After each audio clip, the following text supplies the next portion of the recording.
one. It's the Opperman Report.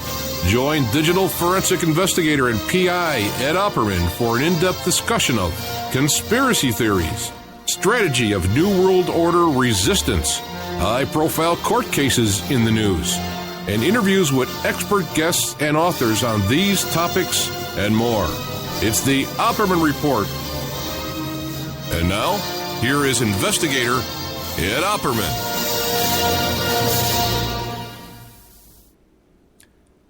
Okay, welcome to the Opperman Report. I'm your host, private investigator Ed Opperman, and this show is brought to you by emailrevealer.com. Go to emailrevealer.com, you get a copy of my book, How to Become a Successful Private Investigator. Also, please check out oppermanreport.com and check out our member section, where we have all kinds of exclusive content for you there and special documents and stuff we put up there for members that subscribe to oppermanreport.com. Okay, a little hectic this morning. Okay, I'm kind of scrambling here, but we have an excellent guest. We're very lucky to get him, Robert David Steele, a former CIA agent, and has a lot of interesting stuff going on here. Mr. Steele, are you there? I am, and I'm glad to be with you. Thank you so much. And listen, I really do apologize for all the confusion with the scheduling. I know you're heading off to France in a couple of minutes. Now, first tell us about yourself. Who is Robert David Steele? Well, I guess the short answer is son of an oil engineer who grew up overseas all over the world. So I saw firsthand the real world, which the U.S. media simply does not report honestly about.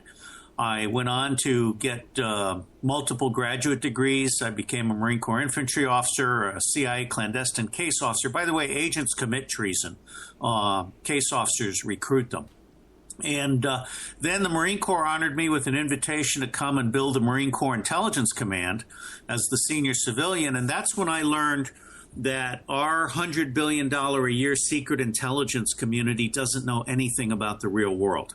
It has been obsessing on the Soviet Union and China and North Korea, and it absolutely is not covering Haiti, Somalia, and so forth. And so that's in 1988, that's when the open source revolution started in terms of open source intelligence.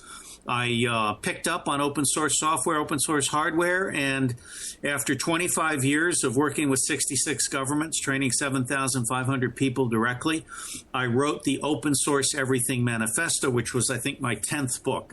The other books were about intelligence reform. Two of them had forwards by U.S. senators.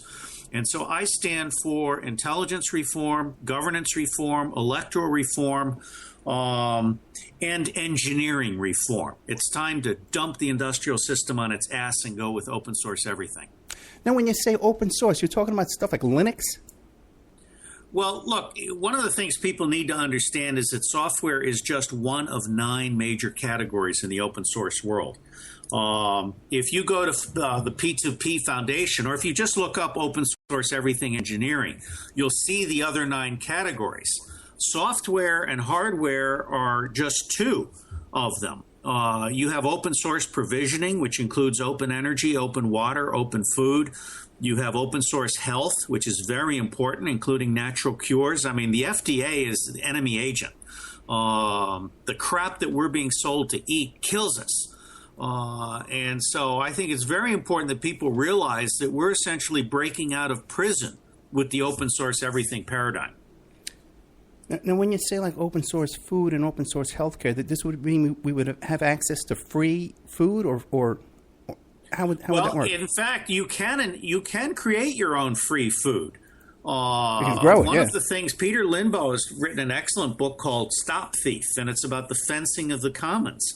I mean, it used to take a Mayan head of household before Christopher Columbus arrived 60 days a year was all he needed to work in order to keep a family of 5 sheltered, fed, clothed, and happy.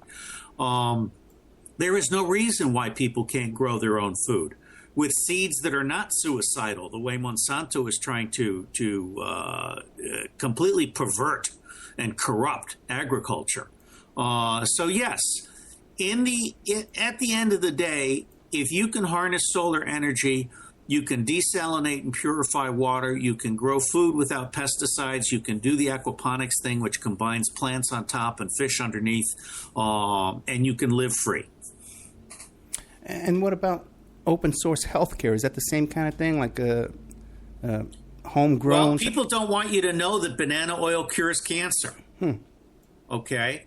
People don't want you to know that cannabis is actually one of the greatest cures on the planet for multiple things, including cannabis. What we have right now is an industrial era scientific reductionist knowledge system that is absolutely, totally corrupt. I would agree with you there. Now, you said that you were a Central Intelligence Clandestine Service case officer. Now, how did you leave your work with the Central Intelligence Agency? Well, let me tell you first that I was thrilled to be selected. It's a very competitive process. I think 1 in 20,000 gets in. And I was fortunate to get in 1979, and I spent 9 years with the CIA. And please understand that for all of the critical books that I've written about how bad intelligence is, I absolutely do recommend to people that they apply for, and if they're selected, serve in the secret intelligence world, because that's inside the belly of the beast. I left the CIA after 3 overseas tours and 3 headquarters tours when the Marine Corps asked me to resign from the CIA and become the senior civilian responsible for creating the Marine Corps Intelligence Command. And so I left CIA in 1988. Okay, and you're saying that not just the CIA, but intelligence, U.S. intelligence in general, they're off target, that they're still concerned about the Soviets and they're not concerned about, I think you said Haiti? Look, I'm not going to explain to you 10 books in 30 seconds. Right. All of my books are free online. They're also for sale at Amazon. And I would be very glad if people went to robertdavidsteele.com, where they can see all of my articles and chapters for free. Let me sum it up in a nutshell. The intelligence community does not produce intelligence. The intelligence community exists for the sole purpose of spending money without accountability. Got it? Sure. For what purpose, though? For their own greed? No, it's more of a bureaucracy, and you have to remember that Allen Dulles was a Nazi lover. Right. Allen Dulles, the founder of the CIA, was in fact a traitor. There's an excellent book on him now called The Devil's Chessboard. Right. And what it boils down to is that Allen Dulles betrayed President Kennedy, betrayed his oath to the Constitution, and he essentially created a CIA that served Wall Street. He created a CIA that rescued the Nazi leaders and their fortunes. Fascism did not lose World War II. It simply went undercover. And we're now learning that CIA is coming out of a 20-year war, what we call the Gold War, in which Buzzy Krongard and several others using the Black Eagle Trust very deliberately and maliciously waged economic war on Russia. And it's the CIA, a portion of the CIA, because I like to point out that 95% of everybody at CIA and the rest of the intelligence community, they're good people trapped in a bad system. But we have been waging war on Russia and destabilizing the world. Everything from Afghanistan down through Libya, Syria, Yemen, Somalia, Niger. The United States of America, as Martin Luther King himself said, and he was assassinated for saying this, the United States of America is the greatest purveyor of violence on the planet. And that's one of the things I'd like to stop. And the way you stop it is by educating the public. And is this by design or by just It's a good question that you ask. Yeah. And I would say that it's half by design and half by incompetence. Well, bureaucracies take on a life of their own. Bureaucracies eventually mature to the point where their sole reason for existence is to keep themselves alive.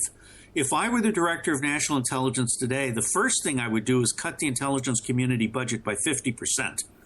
The second thing I would do, the first thing I would do is create the Open Source Technologies Agency so that I could produce open source intelligence for 100% of the government instead of 4% of the government. Then, after having done that, I would close down the National Reconnaissance Agency, the National Security Agency, and the National Geospatial Agency. I would migrate the 20% of those agencies that need to be saved to the Defense Intelligence Agency. I would turn CIA into the Classified Intelligence Agency, and I would put the DNI job out of existence. And do you feel you could do that? That there's no outside threat to this government, or no foreign government that could be a threat to us? The greatest threat to the United States of America today are the traitors inside of the U.S. government, with Hillary and Bill Clinton being leaders among them, who have sold out to foreign governments. Yeah. I can't tell you this harshly enough, okay? There is no external threat to the United States of America greater than the threat from within. Let me ask you this. With the events you've seen in the past week or two, with the emails and Clinton getting on the plane with Lynch, what do you make of all that? Well, I think Bill Clinton seriously overstepped. There are people now that want to kill him. And I would not put it past Hillary Clinton to be happy about that. She hasn't been servicing her husband for a very long time. He made over 26 trips on the Pedophile Express, the Lolita Express, run by Jeffrey Epstein. He made over 26 trips to that Caribbean island where they've got child sex slaves. Bill Clinton is a piece of work, but his wife is even more of a piece of work. And I have absolutely no doubt that Hillary Clinton would be thrilled to ride into the White House on the tails of a state funeral for Bill Clinton or Obama. There is stuff going on out there that is truly frightening to me. I have no love for Bill Clinton or Barack Obama, but I certainly don't wish them ill, and I certainly don't wish for them to be assassinated. But that's the kind of divide that is being created in this country. And I would remind all my friends of color that Bill and Hillary Clinton have put more black people in jail than there were slaves at the beginning of the Civil War. What we have here, Matt Taibbi and Chris Hedges have really documented very well. Taibbi's book, Griftopia, and Chris Hedges' book, Empire of Illusion, the loss of literacy and the triumph of spectacle. What we have here is a 1% elite that has a two-party tyranny that fronts for them. And I ran for president in 2012. This two-party tyranny has sold us all out. And what is happening right now is George Soros and others are funding people, and there are false flag events that are taking place with the explicit intent of reviving the race war that does not exist. What the elite is trying to do now is take everybody's attention away from the realization that was emerging with the followers of both Bernie Sanders and Donald Trump, which is we, the 99%, have been unifying around the idea that the 1% is the enemy and the two-party tyranny is their servants, and we have to put both of them out of business. Okay, a couple of questions. Now you mentioned that there are people that want to see Bill Clinton dead. Is this inside information you have, or just an opinion? My opinions are based on deep reading. I'm the top Amazon reviewer for nonfiction reading in 98 categories. Under no circumstances would I ever share with you a secret. Okay, and how did you leave off with the CIA when you left? What part of resigning to accept the offer from the Marine Corps did you not understand? Okay, gotcha. Now, when you say Soros is funding factions, are you talking about Soros funding Black Lives Matter? Yes, and also funding Bill Ayers and others. He basically is one of the, according to sources that I'm reading, all of this is open source. I would never in a million years discuss with you on the air or on the phone a secret source. According to multiple sources, a summer of chaos is being planned. And there is every intent to recreate a racial divide that does not exist. Your listeners need to understand that the actual unemployment rate in this country is 23%. And among certain demographics, including people of color, single moms, recent college graduates, and old guys like myself over 50, the unemployment rate is actually 40%. Because back to the Soros funding Black Lives Matter, the Daily Beast just recently did an article about that, where they spoke to the Soros, what's this group called? Well, I don't have it in front of me, but... No worries. I like the Daily Beast. What's on your mind? Well, and they spoke to Soros Open Society Foundations, and they claim that they're not giving any money to Black Lives Matter. I believe them. George Soros is a man who can move money in many, many ways. He was one of the architects of the economic war against Russia. I believe that George Soros is a fraud. I believe he is a man who is using the open society to actually undermine governments and restore fascism. Okay. And Ukraine is one of those examples. Georgia is another. I personally believe that George Soros should be indicted for private. There's actually a law in the United States which prevents U.S. citizens from creating foreign policy and intervening in foreign affairs. And Victoria Nuland, who works for the State Department, should have been fired long ago. George Soros is another one of these people that is interfering in foreign affairs. And I am a Ron Paul advocate. I've been a libertarian since 2009. The only reason the United States interferes overseas is because the Saudis, the Israelis, and others have given people like Hillary Clinton tens of millions of dollars in order to push U.S. policy in those interventionist directions. Okay, but back to Black Lives Matter. I agree with you that he has the ability to fund, to secretly, shift around money. A lot of people do. But what evidence do we have that he's ever sent any money at all to Black Lives Matter? You're the private investigator. Investigate. Yeah, I'm working on a story about this right now. Good. I'm thrilled that you are. And if I were you, I would talk to the Black Lives Matter people. Oh yeah, I am in touch with Black Lives Matter. Even one of the things that I'm noticing, and I admire some of the Black Lives people. Some of them are just fat and stupid, but a lot of them are really smart people. And Randy Short is one of those smart people. And I'm very, very impressed by the fact that some of the leaders of Black Lives Matters are now coming out on television and they're starting to realize that they're being played for fools. They're starting to talk openly about false flag events. And the Daily Beast, to its credit, ran a piece on one of the Black Lives leaders saying, I think we're being had. I think this was a false flag event in Dallas. There was nothing about the protest that was violent. It's clear to me from everything I've seen that there were multiple shooters, which is a traditional aspect of domestic false flag operations. I am not going to spend my time thinking about Dallas, but I have published a Kindle book on Orlando, which is also free online. It itemizes 70 anomalies with 166 linked endnotes. And I called the director of the FBI out with a letter that was delivered via certified mail, asking him to live up to his oath to the Constitution and indict Hillary Clinton and also share with the public the truth about Orlando, which I'm absolutely certain was a false flag operation. Well, can you give me some indications of why you think it's false flag in Orlando? No. You can read the list of 70 anomalies on my website, phibetaiota.net. Actually, no, let me not be so preemptory. Look, Mateen bought airline tickets. He was planning to fly with his family on the 14th. Howell was captured, not even captured, he turned himself in once he heard that Mateen was dead. And his famous words were, Mateen wasn't supposed to die. I list 70 anomalies in a number of different groups, and I would ask people to look up the Orlando mass casualty event. It's available free online. It's available as a Kindle short. It's available as a Create Space. And having spent 3 weeks of my life writing a book about it, I'm not going to sit here and go through the book for you. What do you make of Mateen's father?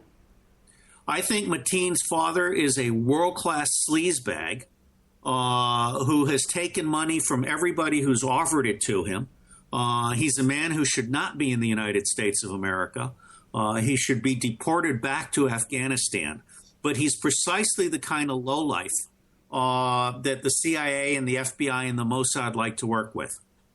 Now, you say he's taking money from everybody. We know he's taking money from I'm trying to think of the name. It's not Radio Free America, but it's the other Voice of America. Voice of America. There you go. Thank you. I kept thinking Air America too, but probably did take money from them as well. So we know he's taking money from Voice of America. Who else do you know he's taking money from? I don't know anything. All right. I am simply a highly trained observer who reads a lot. And again, I mean, one of the things that troubles me is everybody wants to have their knowledge handed to them. They want to be spoon-fed. I'm not going to spoon-feed your listeners. They want to learn something, they can go read the book, which is free online. Okay. You mentioned earlier that both Bernie and Trump were kind of against lightning rods. There you go. Very good. Lightning rods to point people against the 1%.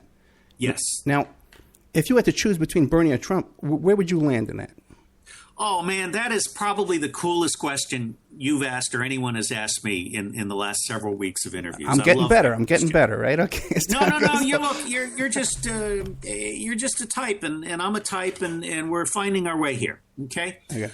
I have to tell you that I tried, after I ran for president and after I briefed Occupy on electoral reform, I became a magnet for electoral reformists around the country. I've talked to thousands of people.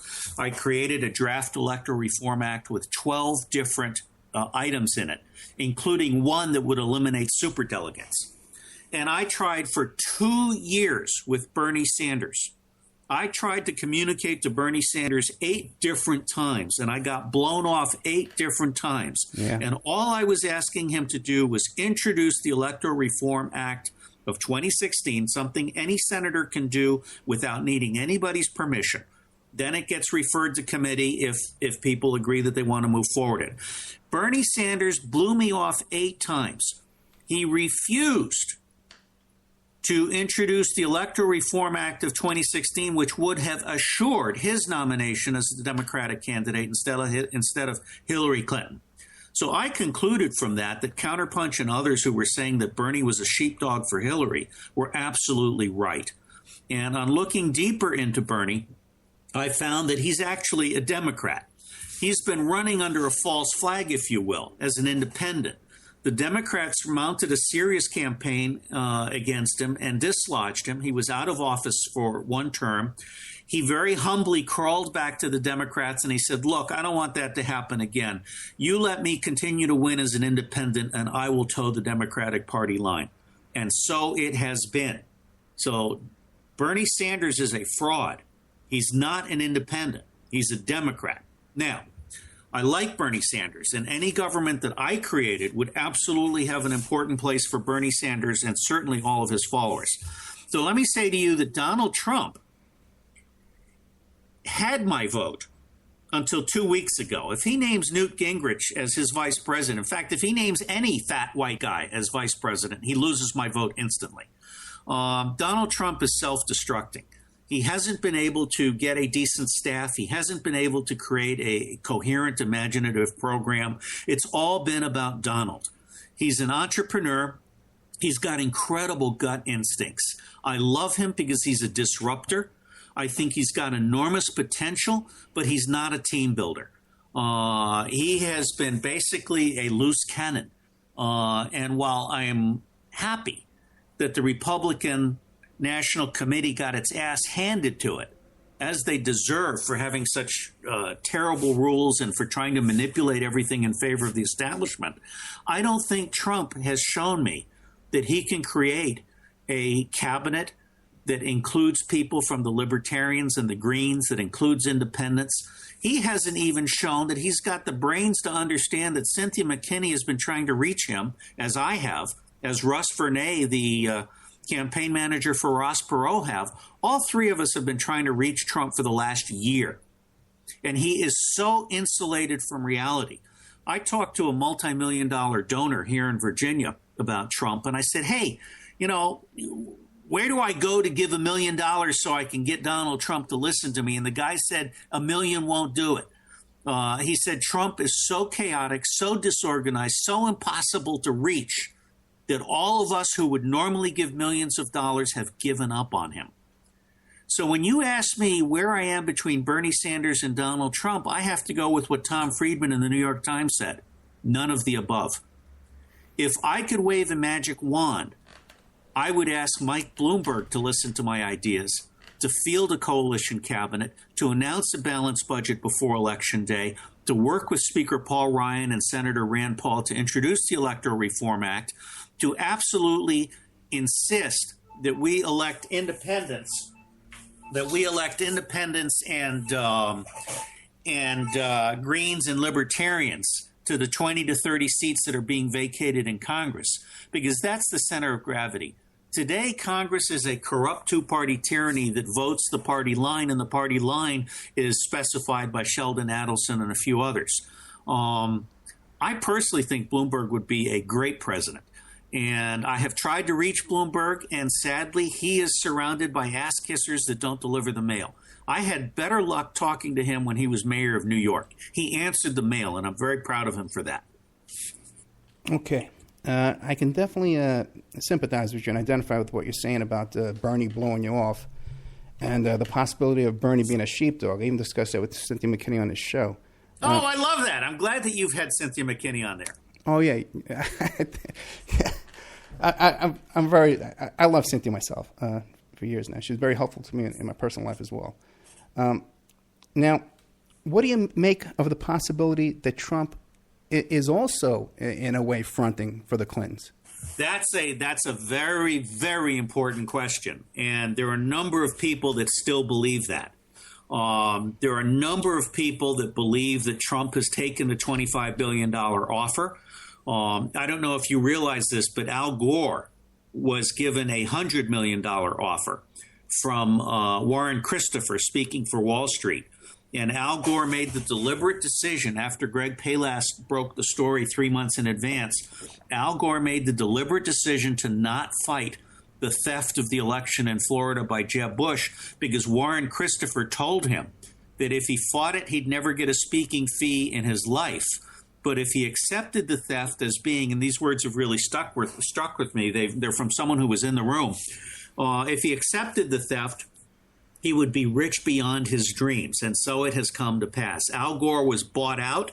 I think Donald Trump can be bought out.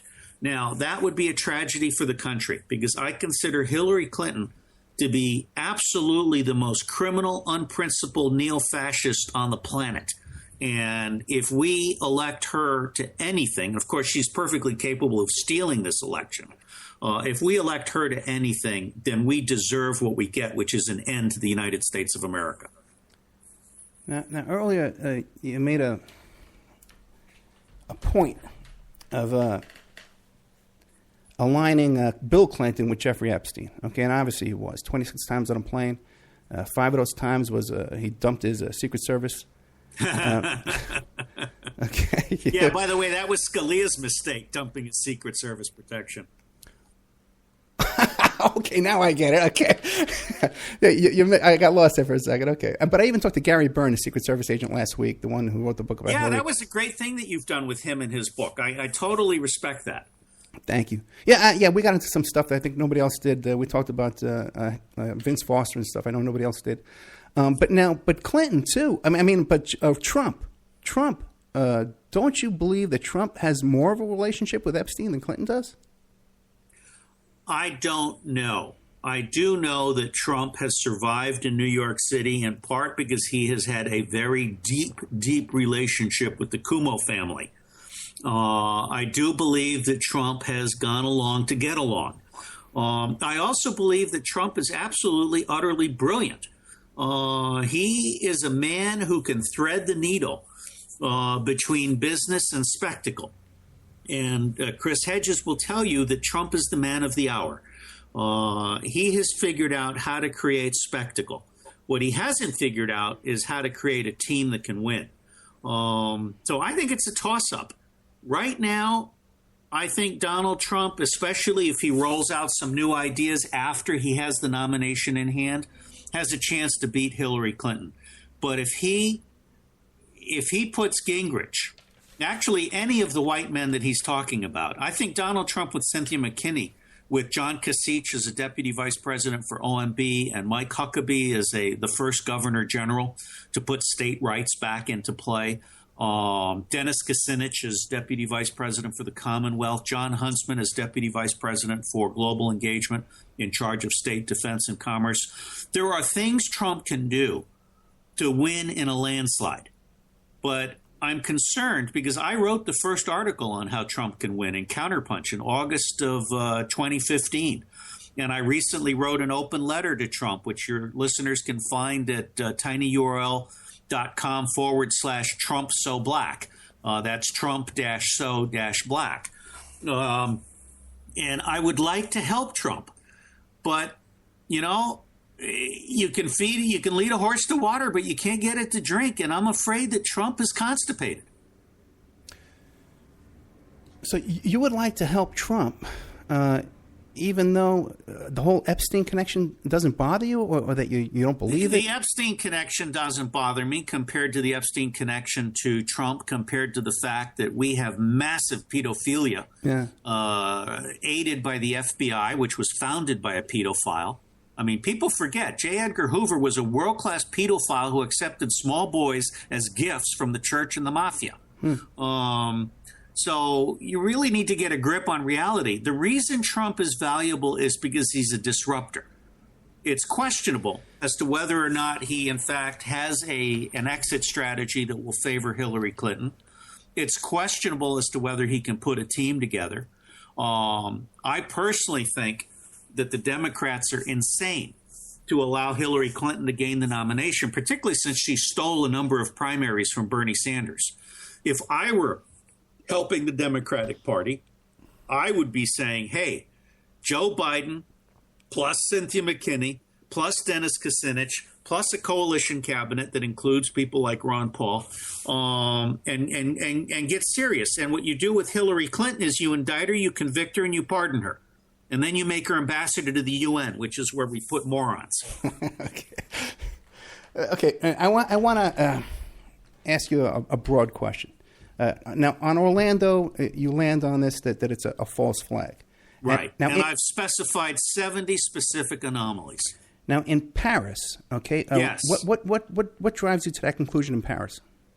Well, I did contribute a chapter to a book on how to evaluate a false flag. And so I would ask your listeners to go to phi-beta-iota.net and just look up Paris false flag matrix in the search bar, and you'll get right to it.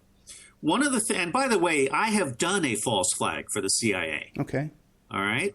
A false flag means nothing more than not what it seems. The term false flag originated when ships that wanted to attack the enemy would fly the flag of the enemy.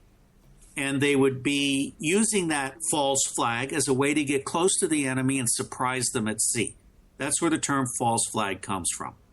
Now, what I have seen in Paris is clear evidence that the Mossad and the neo-fascist element of the French police and the NATO Gladio people may have been heavily involved here. I have no direct knowledge, but looking at, have people done this before? Are there good reasons for doing it? Israel obviously wants to punish France for supporting Palestine. It wants to attract more people into the illegal settlements where it's still fighting Obama on that. There are a lot of issues. And so on Paris, rather than declaring that the Paris events were a false flag, I would ask people to use the matrix that I have offered up for evaluating whether an event is a false flag and let them make up their own mind. Orlando is the only false flag on which I have made a pronouncement and provided documented evidence to support my pronouncement. Okay, just to clarify, so you know where I'm coming from. I have an open mind to these things, okay? And I'm certainly willing to consider everything. I'm not an overly skeptic. One thing about Paris that draws my attention is that when these shooters were holed up in a warehouse, they received a phone call from a magazine reporter who called them up. And they said they received $20,000 to do this job. Oh, that's cool. I had missed that one. Yeah. I think that's absolutely wonderful. Look, if you take 9/11, there have been some excellent books on 9/11 that have been done and that have documented the work before, during, and after 9/11 that was done by all kinds of individuals and companies. And what is not happening in the case of these events in Paris or in Charleston, South Carolina, or in San Bernardino, or in Orlando, or now in Dallas, the FBI is not doing its job. 95% of the FBI is good people trapped in a bad system, but James Comey is literally repressing evidence, and he is literally lying to the American people. He lied under oath to Congress. Hillary Clinton published, he had in his hands an email in which Hillary Clinton ordered her staff to strip the classified information of classified markings and send it through an insecure channel. That's intent. And in any event, mishandling classified materials is a felony with or without intent, and Comey knows that. So I personally think Comey should be impeached. I agree with you there, too. Now what can you point to in San Bernardino that you think was a false flag? How about 2 witnesses saying there were 3 white shooters dressed in paramilitary garb that did the shooting? Yeah. And they appeared on national television once. Okay, but that's it, though?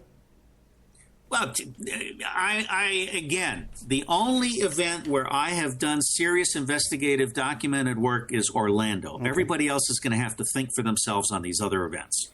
Okay, now let me tell you something. In the past week, okay, my head is swimming, okay? Yeah, good. But let me say something to you. Go ahead. There's a new article out on maybe it's time for you to pop your false flag cherry. I saw that. And that's the last link. Yeah, that's a great article. Yeah, I haven't read it yet. I'll tell you what's happening. The public is waking up. Okay. On that point that the public's waking up, because, I hear that a lot. I'm on a lot of alternative media and stuff like that. Is the public really waking up, Mr. Steele, when... Please, call me Robert. Yes, I think the public is waking up. Now, again, we have... I'd say 50% of our public is fat and stupid. But of the other 50%, 25% has been oblivious and dropped out. And the people don't realize this, but Barack Obama was elected by 26% of the eligible voters. And the Democratic Republican parties together comprise 30% of the eligible voters. Independents are another 20%, and dropouts are 50% of the eligible voters. What is happening now is that the people who don't like the two-party tyranny and are willing to think for themselves have just become a majority in relation to that 20%. Okay. But like I was saying, in the past week, my head is swimming. Because first we had the email scandal with Comey. He does his press conference, unprecedented for the FBI director to do a press conference announcing his intentions, whether to prosecute. You're absolutely right. And remember that Right. Comey's claim to fame is that he put Martha Stewart in jail. Right. Okay, this is a guy who ignored Goldman Sachs manipulating the foreign exchange and interest rates and stealing the public blind. And he puts Martha Stewart in jail. Yeah, and it's funny, too, because it came out this week that in Clinton's burn bag, she's calling up Martha Stewart almost every day.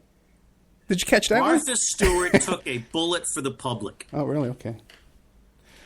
But the thing is, okay, then we had Comey before Congress, which again was, how can you lay out someone being so guilty and then right there they caught him that she committed perjury? Well, look, Comey's a smart guy, and I think he's threading the needle. I don't know whether he's hoping for a Supreme Court position if Hillary Clinton is elected.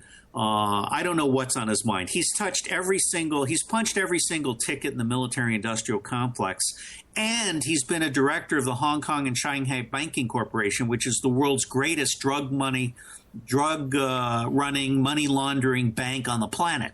I mean, this goes back to Jardines and the East India Company and all of the opium money that supports the Queen. So Comey's done it all. Now, I personally had high hopes for Comey, which is why I sent him a letter. I wanted to give him a moment to reflect, and I wanted to point out the analogy between his position today and the position of Colin Powell, when Colin Powell very deliberately decided to allow and support Dick Cheney's 935 lies. Colin Powell sacrificed his integrity. Colin Powell was the one man who could have stopped Dick Cheney's lies and stopped the U.S. invasion of Iraq, and he chose not to. Comey is now in exactly the same position. Gotcha. Then right after Comey, does this dog and pony show before the Congress there, we have suddenly the shootings in Dallas, Yep. which is... Oh, guess who's not talking about Hillary anymore? Right. And then right after that, we have Bernie endorses Hillary, which I think was the most heartbreaking thing for most people to see. It was never in doubt. Okay.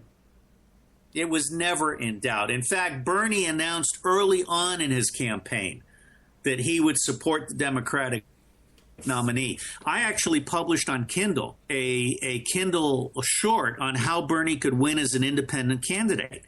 And I'm telling you, I tried extremely hard, 8 times. The highest I got was the political director for Bernie in Vermont. I was blown off 8 times. Bernie Sanders does not want to be president. He wants to be Hillary Clinton's poodle. I understand exactly what you're saying about how it's impossible to get through anybody in the campaign. I rode the campaign bus for like 3 days just past month, okay?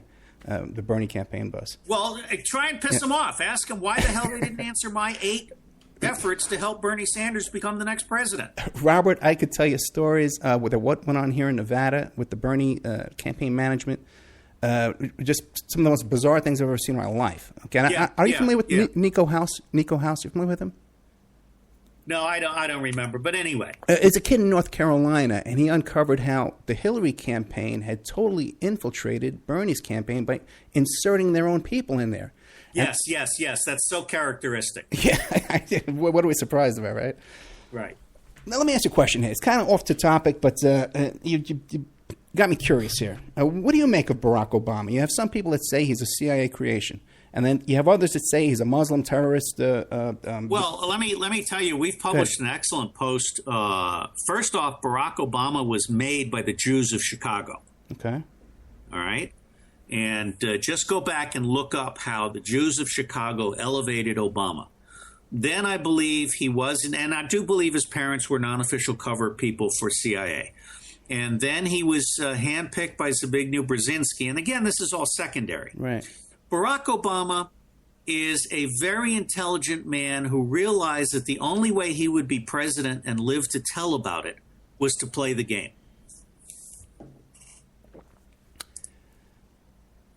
Okay, but he also has really lousy paperwork.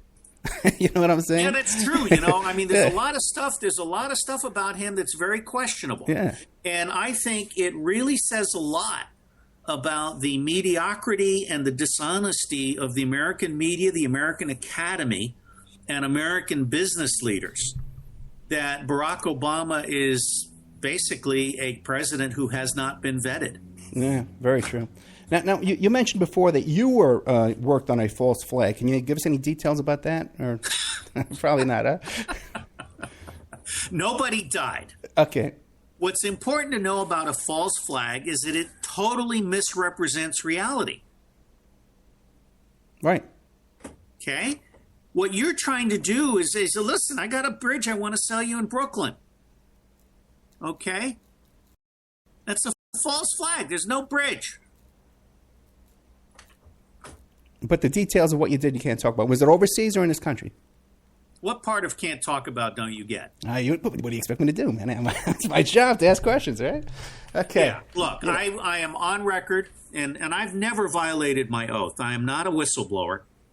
I've written 8 books critical of intelligence. My books that go deeply into intelligence are pre-approved for pre-publication clearance by the CIA's Publications Review Board, for which I have nothing but the highest respect. They do a good job, and they do it quickly. I don't have any secrets to give out. I am a totally devoted patriot, a loyal dissident, and I will never, ever reveal the name of anyone that's undercover or reveal secret sources and methods. My point is to make America stronger, and you make America stronger by getting the truth on the table. Okay, now you're working on something now called Open Power Electoral Reform. What can you tell us about that? First off, the open source meme started with Richard Stallman, a guy for whom I consider a god. Richard Stallman and free software. He hates the term open source. But open source software started with the realization that software should not be licensed and controlled. It needs to be able to be used and reused and added to by everybody. And then after open source software came open source intelligence, and that's the revolution that I led. And then open source hardware came in. And then you started to get open access and open documents and open research and open cloud. And you had the open BTS movement, open base transceiver station. Most people don't realize that cell phones are nothing more than fancy ham radios. In fact, ham radio operators were declared enemies of the U.S. government when they first came out. They were suspected of being communist spies. And ham radio operators were treated the way hackers were treated when I tried to tell the U.S. government that hackers were a national resource. I actually had 2 busloads of NSA people come down to listen to my hacker panel at my conference in 1993. Now, beyond that, nobody had ever put it all together until I wrote the Open Source Everything Manifesto, and I identified 61 distinct opens. Now, the 9 major categories are open data, open decision support, which is open intelligence, open governance, which includes open money, open politics, and open standards, open health, open infrastructure, which includes open spectrum, open manufacturing, which includes open materials, open provisioning, where energy, food, and water are, open software, and then open space, which is open cities, open design, open innovation. So what I want you to do is realize that open is huge. And I think it's the future. In fact, I think that a number of countries now in Europe are starting to realize that they need to go all in on open everything. And that's probably the single greatest change to humanity since we realize that the Earth orbits around the sun. But how does this, since we're in an election season right now, how does this apply to electoral reform? How can we benefit? Oh, well, open power is basically the idea that we need to put the 2-party tyranny and we need to put secret political arrangements out of business. There's nothing wrong with America that can't be fixed and fixed fast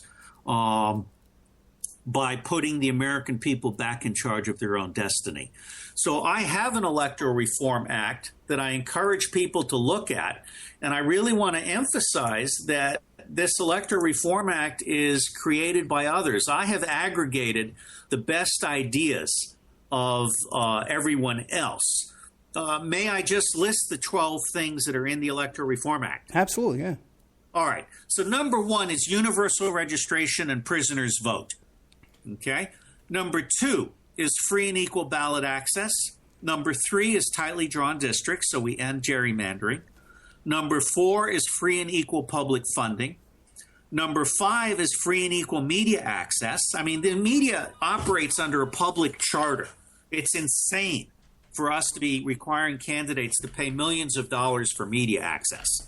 Number 6 is kind of clever. Inclusive debates, which not only means that Jill Stein and Gary Johnson would be included in every debate, but cabinet-level debates. Number 6 requires that in order to be qualified to be on the ballot on Election Day, you must name your cabinet in advance, which, by the way, it's illegal to promise anyone a cabinet position today prior to the election. So Trump and Clinton are both in violation of the law when they say they're going to make X, Y, or Z in the cabinet.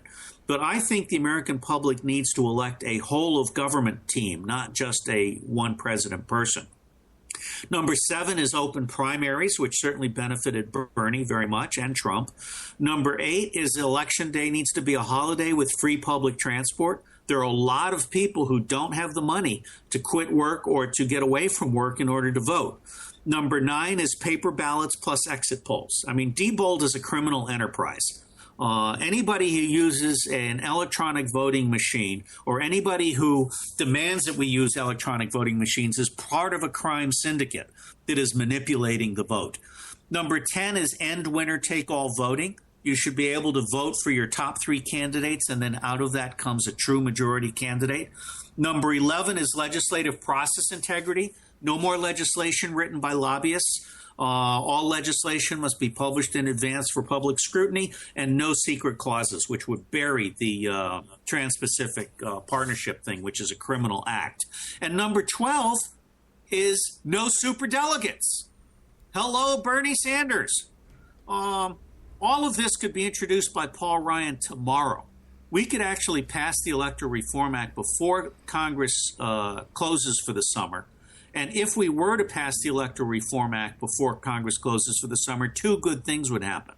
The first is we could elect some independents, Greens, and Libertarians and working families to the 20 to 30 vacated seats that do not have defending incumbents. And the second thing is that Mike Bloomberg or myself and Cynthia McKinney and others could actually mount a none-of-the-above defense against the insanity that we have now from the two-party tyranny. I got to tell you, very, very well thought out. Very well thought out, and I cannot argue with a single point there. And you're right; it would be revolutionary to pass this. Well, this is based on the ideas of others. Let me tell you what my personal insight has been. I ran for president in 2012, and I would run for president again today if I had $10 million and there were an Electoral Reform Act that would assure an open, honest election. I realized that the job of president is not to be a decider. That is an industrial era concept. The job of a president is to assure the integrity of the process so that the American people are the deciders. And that's not an idea that Donald Trump or Hillary Clinton understand. Yeah. We only got about 4 minutes left. What do you want to leave us with? Well, I have a lot of faith in the average American. Let me leave you with my review of a book by Kevin O'Keefe called The Average American. He spent 2 years looking for someone who represented the average American. And after 18 months, he found a guy, and he said, okay, if this guy doesn't communicate with me in the next 6 months, he's the average American. And he didn't. When he went back to this average American, he said, hey, my book, The Average American, is going to be about you. You are the average American. And the guy's response was, wow, what an honor. Very interesting, since we are in the process of booking Kevin O'Keefe right now. Okay. Oh, I love him. He's absolutely a phenomenal author, and I think that book was one of the books that lifted me up, and it made me proud to be an American, because America is not defined by the absolute crap that Washington and the governors represent. America is defined by Main Street. And where Trump is going to blow it is he has a chance to make this election Main Street versus Wall Street. But I don't think he understands that either. Now, your main blog where people can find you is a public intelligence blog? Well, I would say phibetaiota.net is where I curate 80 other editors. But the easiest website to find is robertdavidsteele.com. That's all my stuff that's been written, that's free. And then you'll see a page that says other websites. And so from there you can get to bigbatusa.org, which is my presidential website. You can get to phibetaiota.net. And you can get to earth-intelligence.org, which is the nonprofit. I have no salary, no pension, and no savings, so I would be grateful if anyone wants to make a donation. And every donor gets an email conversation, and if they want, to Skype with me. Oh, very nice. Okay, and do you have any upcoming appearances you want to promote? No, I don't have any upcoming appearances. I am always looking for invitations to speak, and I ask for economy expenses and $1,000. Okay, very good. Very good. And that $1,000 is not salary. That $1,000 goes to the nonprofit. Excellent.